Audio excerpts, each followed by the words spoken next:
कौन है ओसिन सरकार? ओशिन सरकार एक ट्रांसजेंडर महिला है जिसकी कहानी देहरादून उत्तराखंड से शुरू हुई है और मेरा नाम मेरी पहचान है और ये पहचान हमारा ट्रांसजेंडर समुदाय खुद घोषित करता है। मैम, आपने अभी एक वर्ड यूज किया था एलजीबीटी, मतलब है क्या ये वर्ड? सर, एलजीबीटी कम्युनिटी है। ये वर्ड बहुत पहले से हमारे समाज में एग्जिस्ट करता है और अगर मैं इसको और एक्सटेंड करूँ तो इट्स LGBTQIA+। आज भी लोगों का माइंडसेट ये है कि जो किन्नर समुदाय है, हिजड़ा समुदाय, ट्रांसजेंडर कम्युनिटी है, उसको लोग सिर्फ और सिर्फ बधाई वाली कम्युनिटी मानते हैं। तो आपको क्या लगता है कि अभी भी लोग उसी तरीके से आप लोगों को एक्सेप्ट कर रहे हैं? अगर लोग ऐसा सोचते हैं कि सिर्फ बधाई मांगने की कम्युनिटी है तो हाँ, बधाई तो हमारा पेशा रहा है शुरू से। श्री राम के वक्त से आशीर्वाद है किन्नरों को, तो बधाई मांगना हमारा काम है। उस बधाई कल्चर ने, उस डेरा परंपरा ने, उस संस्कृति ने हमें बचाया है। अगर वो संस्कृति ना होती, वो परंपराएं ना होती तो आज किन्नर समाज कहाँ पे जाता, क्योंकि एक्सेप्टेंस तो नहीं है। जब भी हमारे घरों में शादियां होती हैं या कोई नया बच्चा जन्म लेता है तो कुछ खास लोग हमें बधाई देने ज़रूर आते हैं। कुछ लोग उन्हें किन्नर कहते हैं, कुछ लोग हिजड़ा, कुछ लोग ट्रांसजेंडर। भाषा और एरिया के हिसाब से लोग उन्हें अलग अलग शब्दों से पुकारते हैं। लेकिन आज सवाल ये है कि लोग उस कम्युनिटी को सिर्फ और सिर्फ बधाई मांगने वाली कम्युनिटी के नाम से जानती है।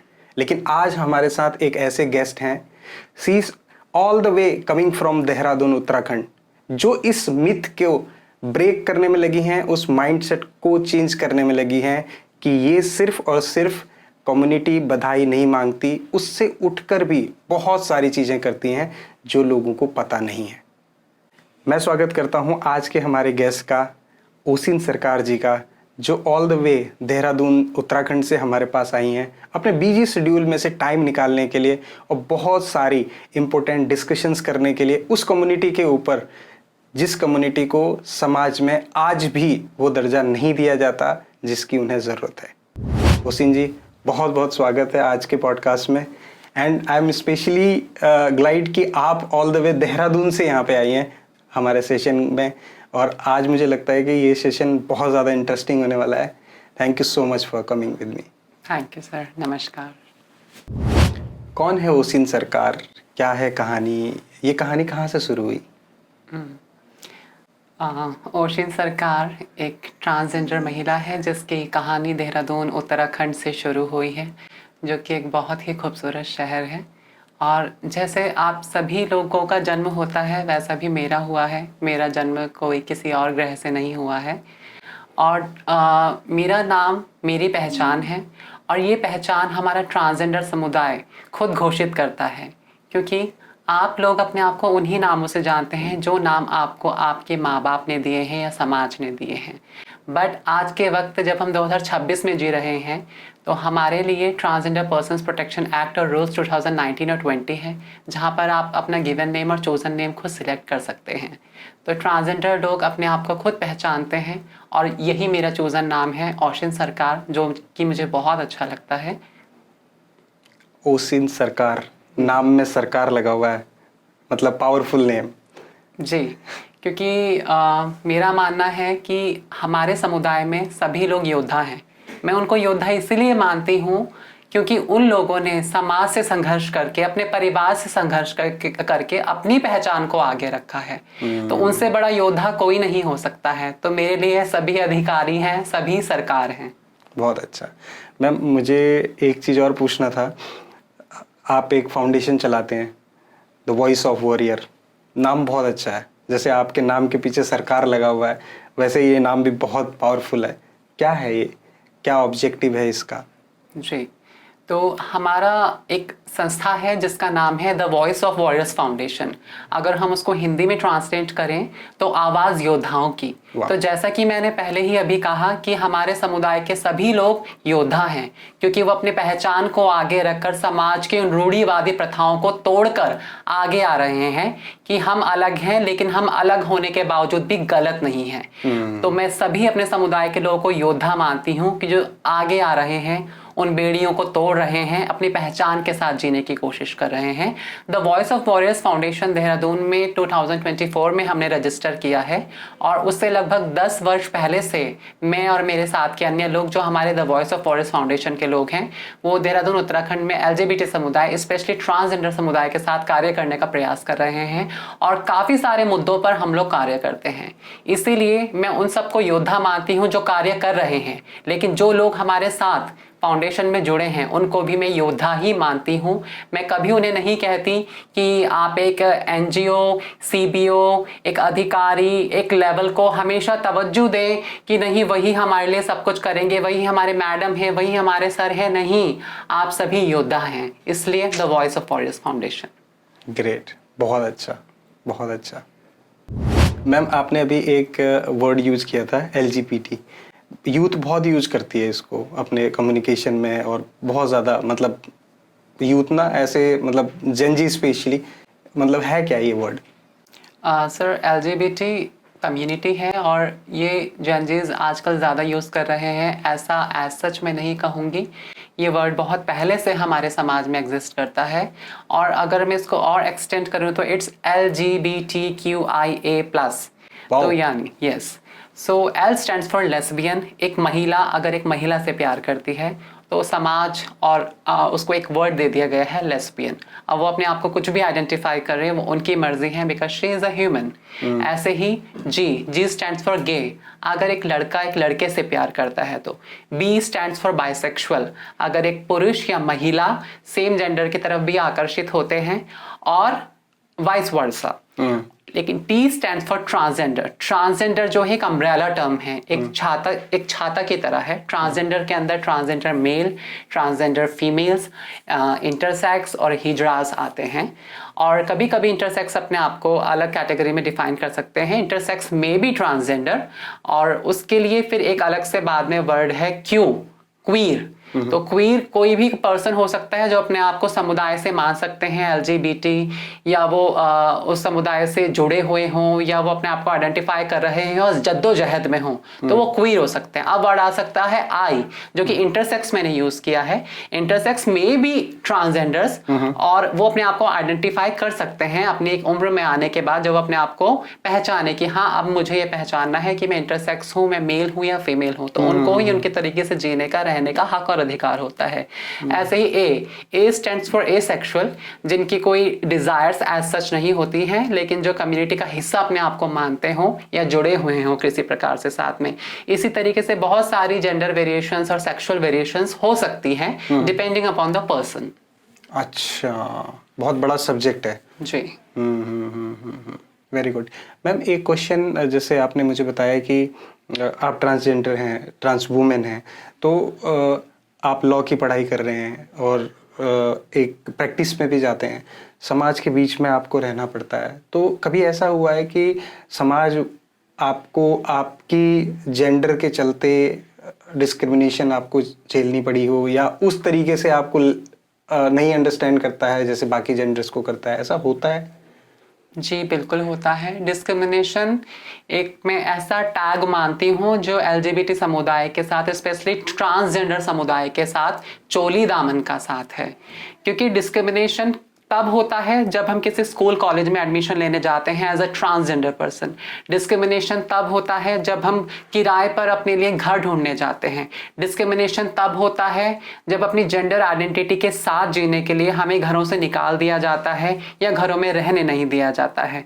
डिस्क्रिमिनेशन तब होता है जब समाज के लिए, हर वर्ग के लिए, हर तबके के लिए एक ही कानून हो, लेकिन हमारे समुदाय के लिए वो कानून शायद उस तरीके से एप्लीकेबल नहीं होता है। डिस्क्रिमिनेशन तब होता है जब हम टेबल चेयर पर बैठकर वो बात नहीं कर पाते हैं जो आम नागरिक एक दूसरे से कर पाते हैं। और बहुत तरीके से डिस्क्रिमिनेशन हो सकता है। तो डिस्क्रिमिनेशन, जैसा कि मैंने कहा, ये हमारे समुदाय के साथ चोली दामन का साथ डिस्क्रिमिनेशन का है।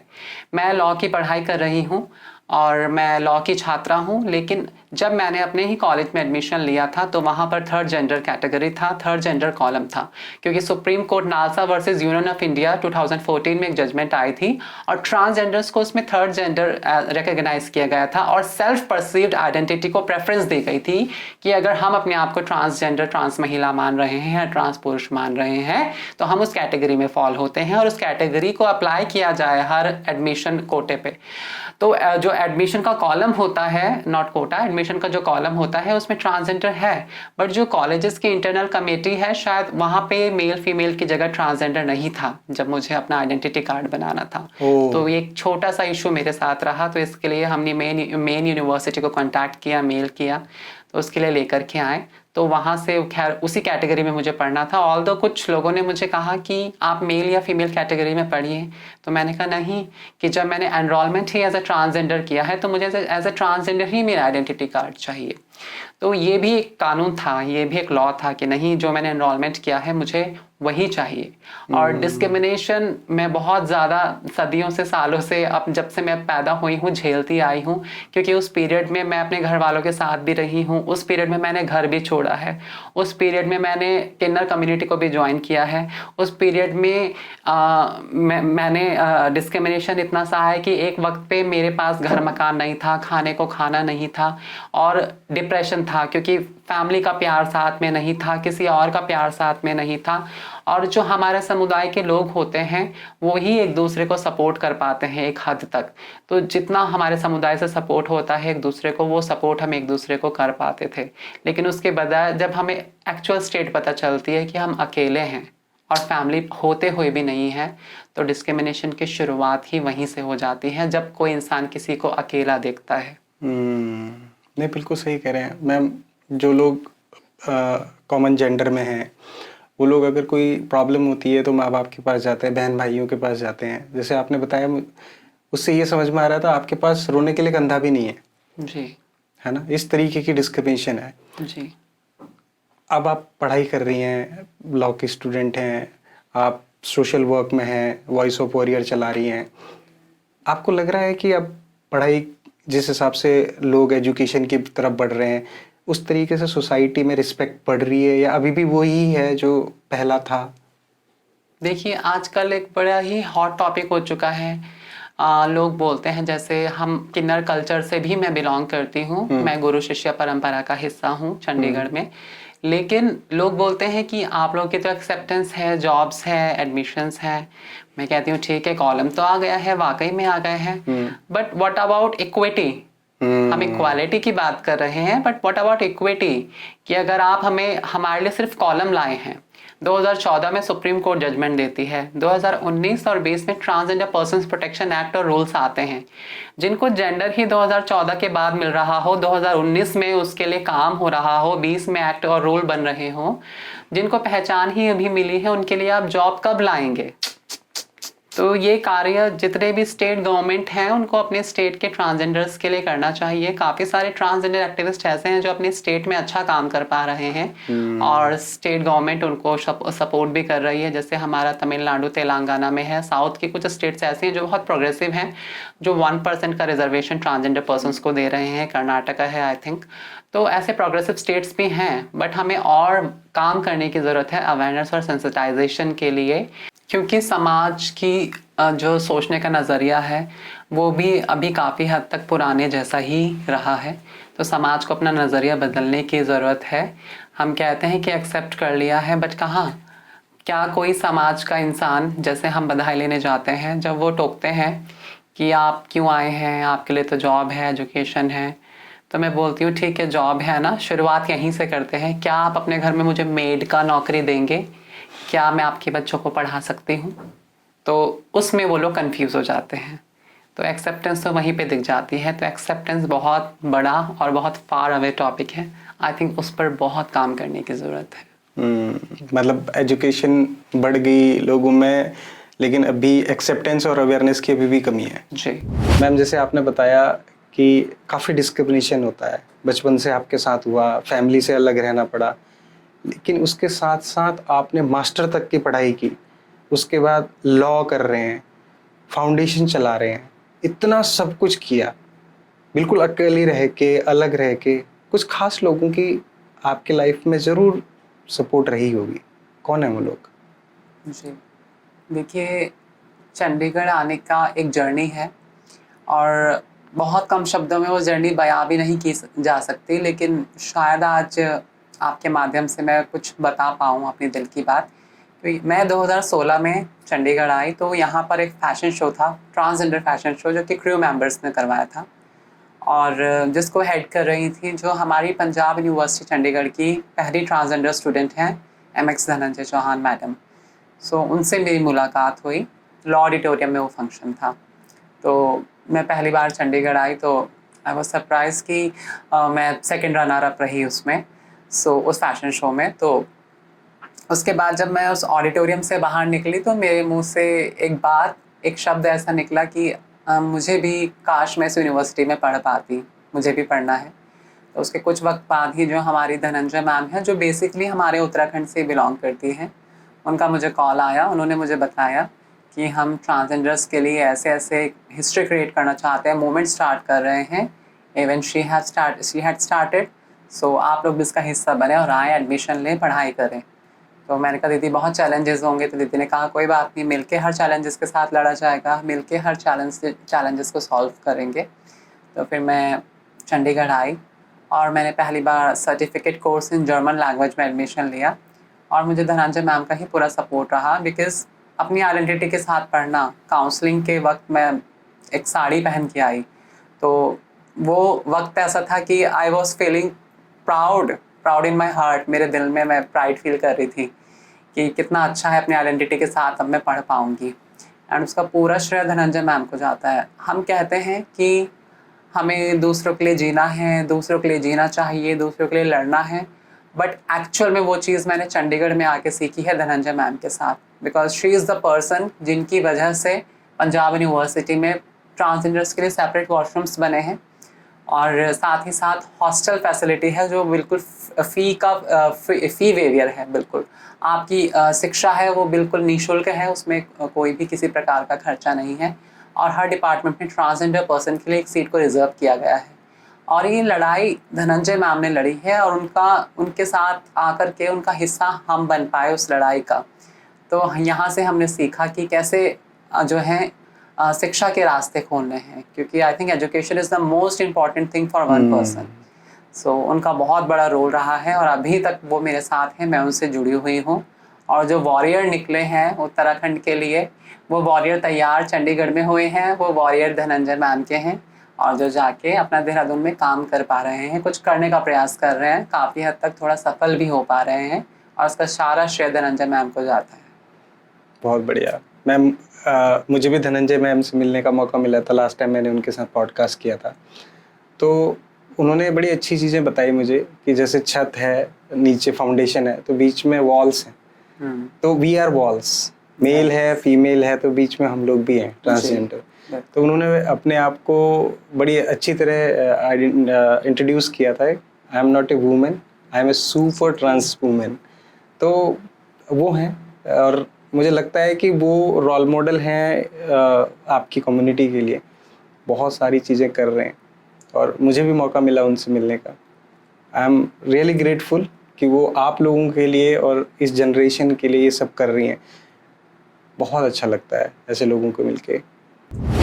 आज भी लोगों का माइंडसेट ये है कि जो किन्नर समुदाय है, हिजड़ा समुदाय, ट्रांसजेंडर कम्युनिटी है, उसको लोग सिर्फ और सिर्फ बधाई वाली कम्युनिटी मानते हैं कि ये तो कोई फंक्शन होगा या कुछ होगा तो बधाई मांगने आएंगे। उससे ऊपर लोगों की सोच बढ़ ही नहीं पा रही है।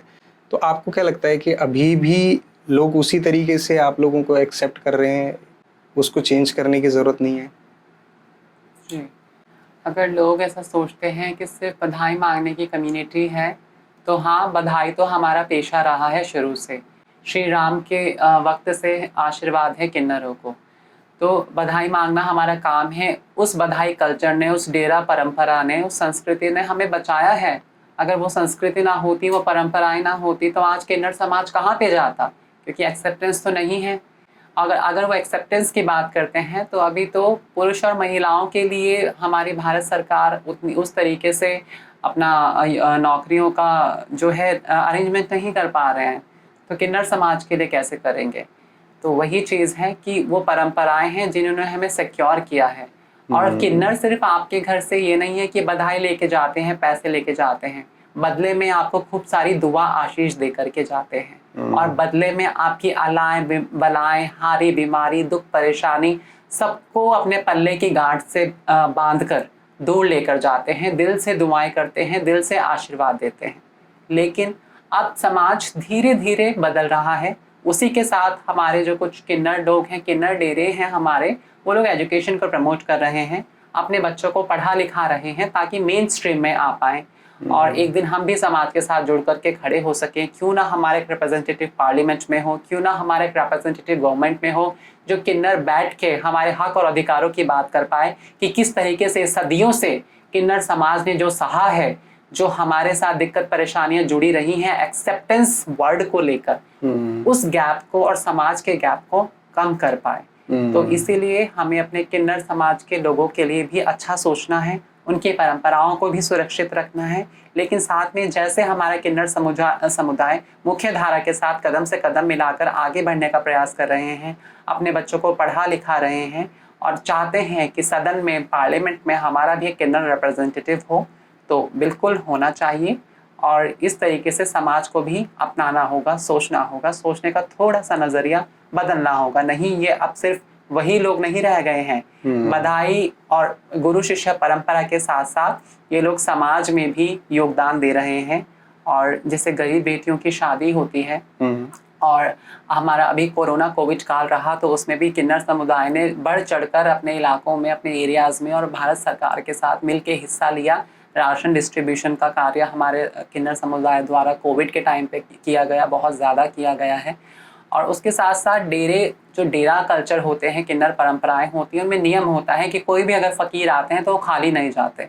तो किन्नर जो दान लेते हैं उसको बखूबी संसार में समाज को देना भी जानते हैं। बट धीरे धीरे वक्त बदल रहा है, समाज को भी अपनी सोच बदलनी होगी, हमें अपनाना होगा। जो किन्नर बच्चे, जो ट्रांसजेंडर बच्चे हमारे समुदाय से आ रहे हैं, उनको अपनाएं और उनको भी समाज का हिस्सा समझ के प्रोग्रेसिव माइंडसेट के साथ आगे लेके जाएं।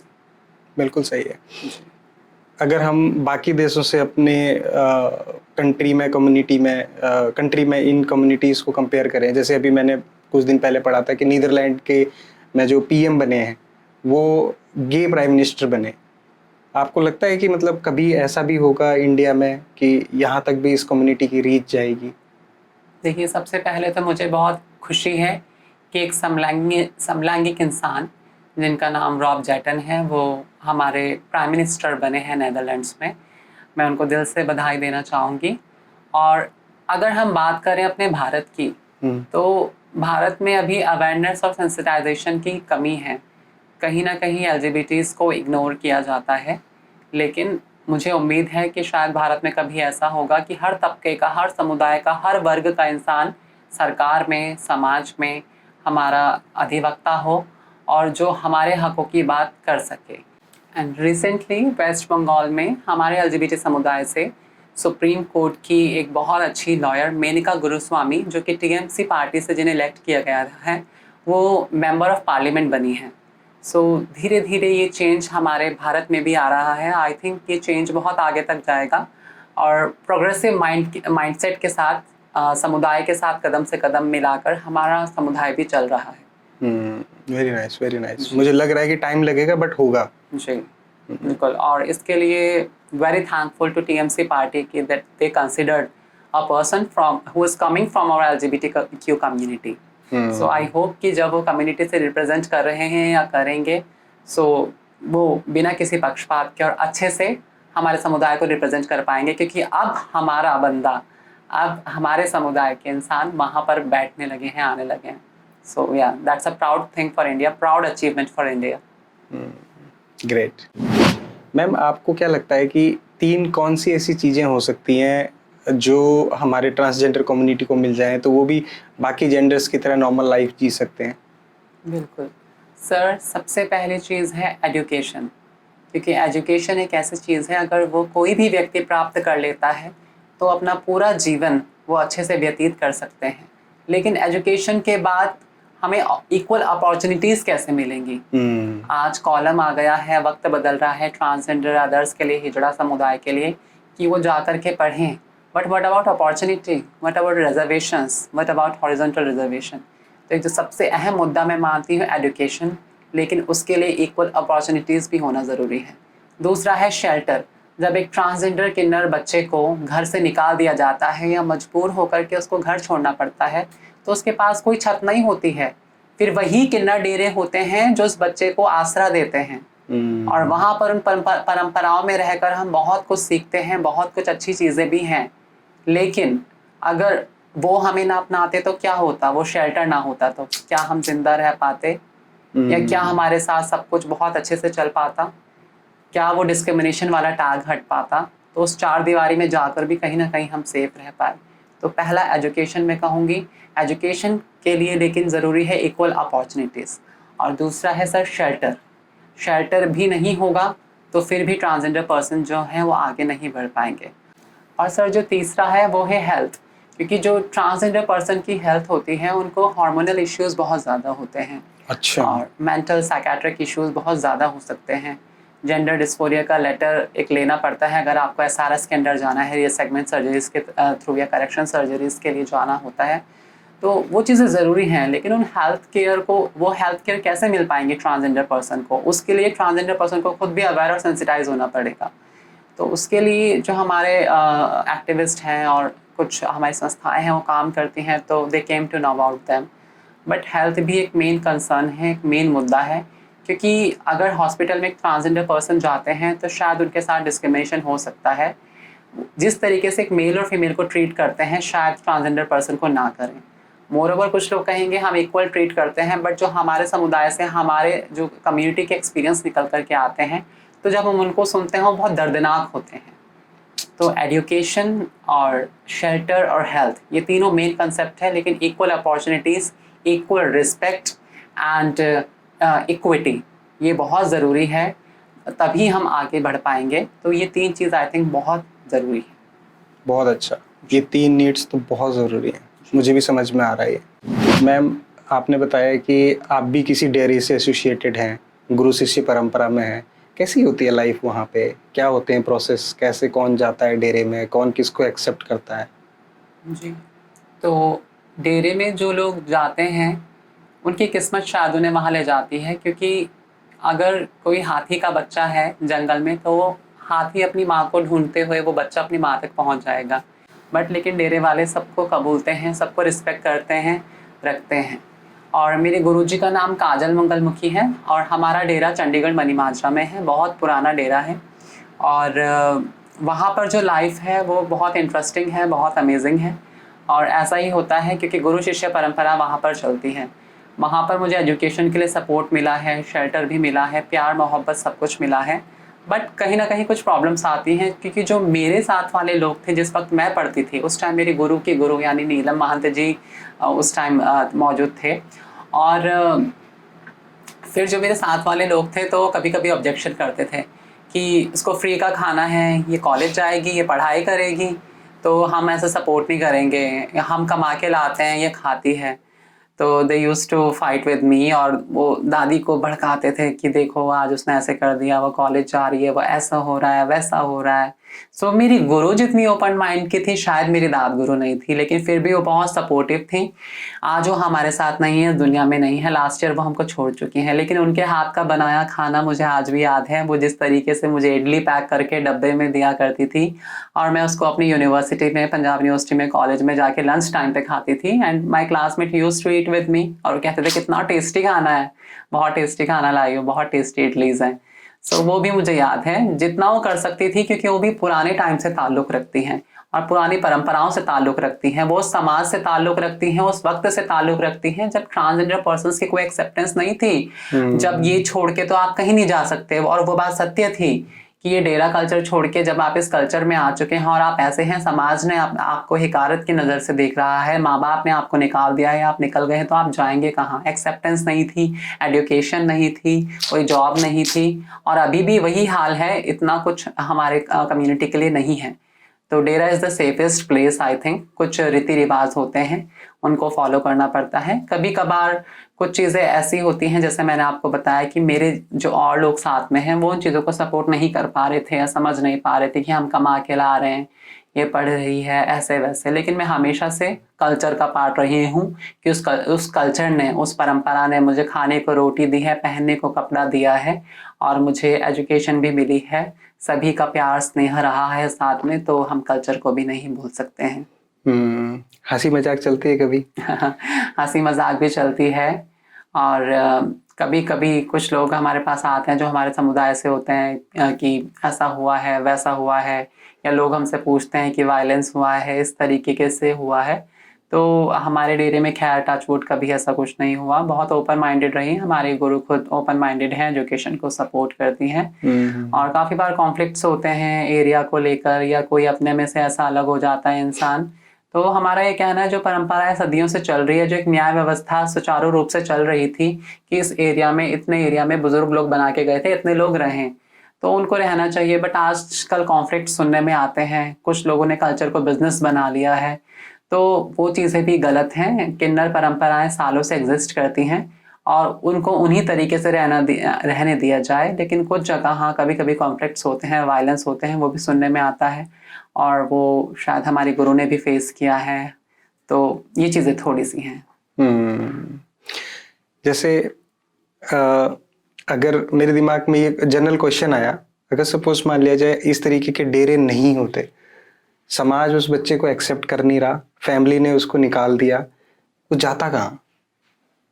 तो वो बच्चे का हनन होना था। जब उसका अपना घर पेरेंटल हाउस छोड़ देता या निकाल दिया जाता, तो उसका हनन वहीं से शुरू हो जाना था। क्योंकि ट्रांसजेंडर बच्चों के साथ रेप होते हैं, उनके मर्डर कर दिए जाते हैं, वो खुद के लिए आवाज़ नहीं उठा पाते, कोई सुनवाई इतनी अच्छे से नहीं हो पाती। तो ये तो दमन होता, ये इंसानियत का दमन था। डेरे ना होते तो डेरों का बहुत बड़ा रोल रहा है।